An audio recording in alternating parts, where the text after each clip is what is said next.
Hello everyone, welcome to our second topic in our online module. This topic is about budgeting and balancing. So I would like you to take a moment and think about why you should budget, or why do you currently budget if you already do so. So I'm here to tell you a little bit about budgeting and how it's helpful. Budgeting helps you control your finances. You're able to look at how much you're spending and how much you're saving and just track what you're spending your money on. Ultimately, it prevents overspending. You're able to say, hey, I'm only going to spend $30 on entertainment this month. You're able to stay within that $30. You can do as much as you can, but you're not going to go over that $30 to ensure you do not overspend. Also, it helps limit debt accumulation.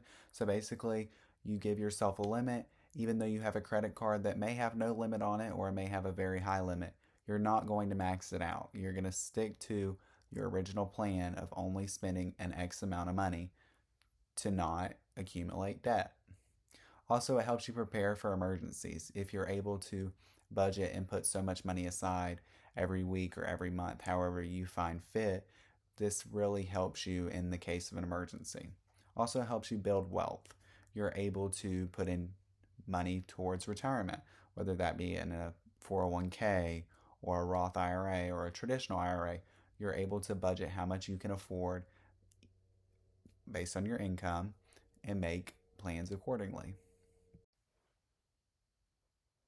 There are several different budgeting methods. However, the three listed here are the ones that I have found to be the most common.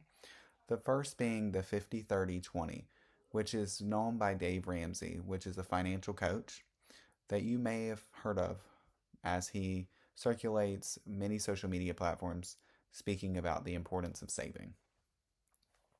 He states that 50% of your income should be geared towards your needs, which is like your mortgage, your gas, groceries, car insurance, health insurance, anything that is a necessity for life. 30% of your income should be put aside for wants or like entertainment, eating out, subscriptions, stuff that you'd like to have but don't necessarily have to have. And then 20% of your income should be set aside to savings or paying back some of your debt. So these are your different types of retirement accounts or maybe even a high yield savings. The next is the envelope method. The envelope method is a way to control spending, but these are like variables types of purchases. So, like entertainment, eating out, stuff like that. So, you're able to set a certain amount of money towards, let's say, going out. You give yourself $20 a month. You only have that $20 to work with. You're going to stretch that dollar as far as you can. The 60% solution is very similar to the 50-30-20, but essentially it states that 60% of your income should be put towards like necessities such as mortgage, your bills, insurance, and then 40% should be put aside for savings, retirement, your investment accounts, and even debt repayment. So it's very similar to the 50-30-20. However, it just groups together the wants and the savings, but it still has 10% less in that category and 10% more in the needs. So that's about the only difference. But of course, use these budgeting methods to what you see fit. You may want to put more towards your bills than you do for fun activities. And that's simply fine. This is just a great way to get accustomed to saving.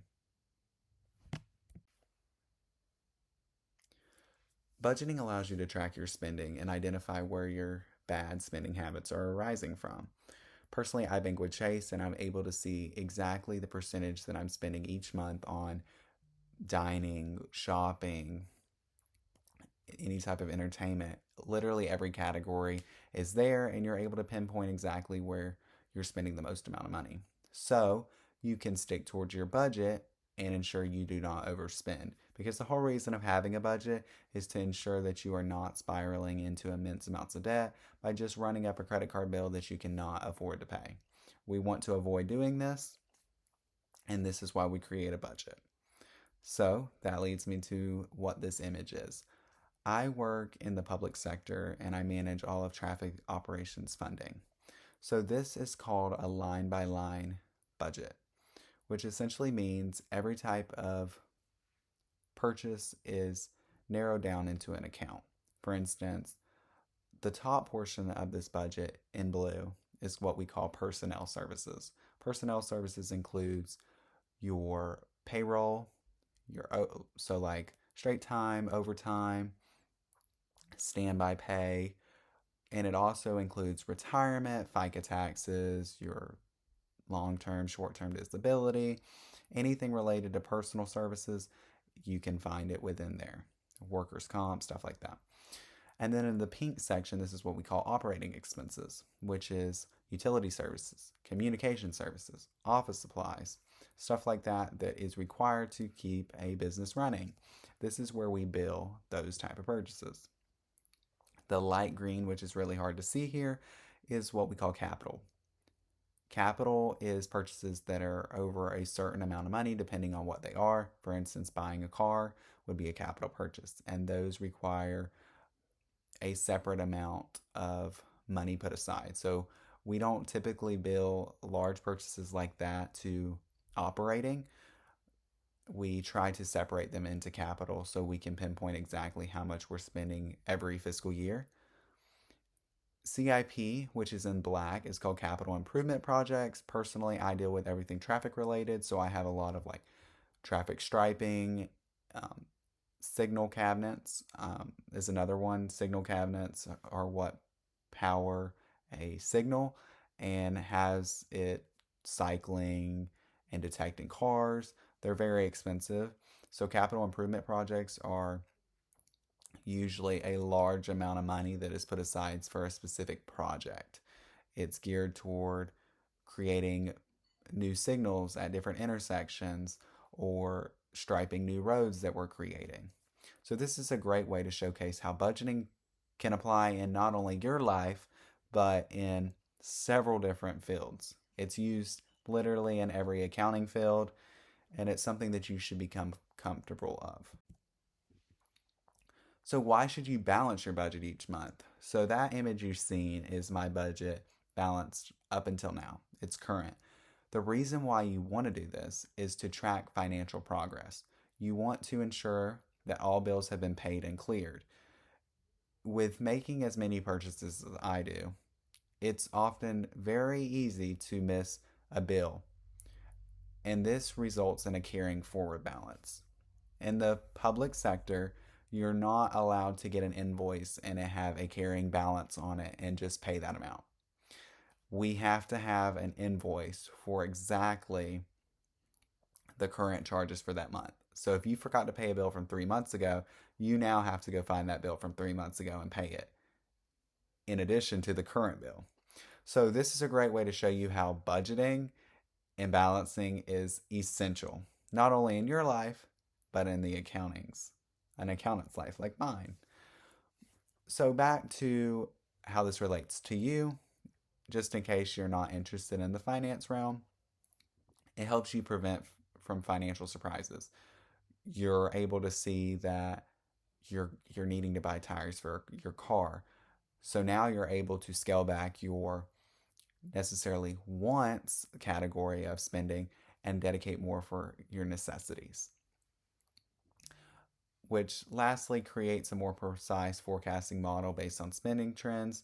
We use this in the accounting world because we're able to determine what is our spending habits, what are utility rates increasing, do we need to allocate more money next year?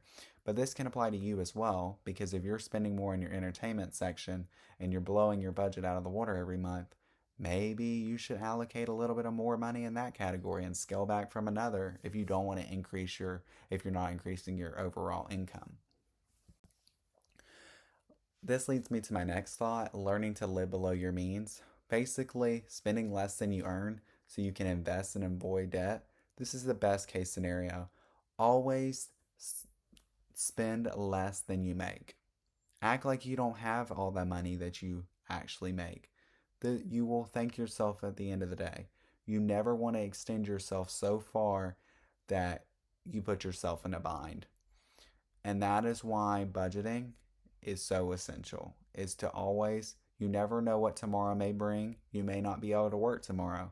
So it's important to always budget and balance that budget every month. And this is my works cited.